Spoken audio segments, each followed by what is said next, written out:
Com a palavra, na tribuna. Presidente, este projeto é muito importante para a nossa comunidade caxiense.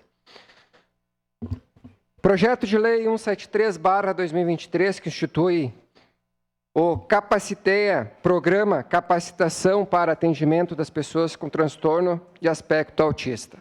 Parabéns, vereadora Tati, por esse trabalho que você é enganjada e luta diariamente aqui na Câmara de Vereadores.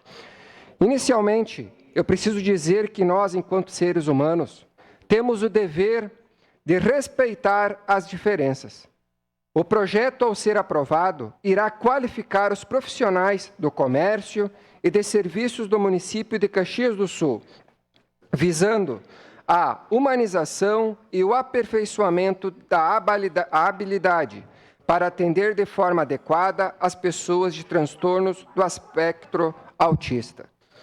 É nesse sentido, vejo que não só é importante, mas necessário, que se adaptem os espaços para receber autistas e seus familiares, para que se sintam acolhidos e estimulados a frequentar e usufruir dos serviços e comércios da nossa cidade. Peço de antemão, então, o apoio dos demais vereadores e que possamos, sim, aprovar esse projeto, pois aqui, sim, estamos fazendo a diferença na vida de algumas pessoas. Meu muito obrigado.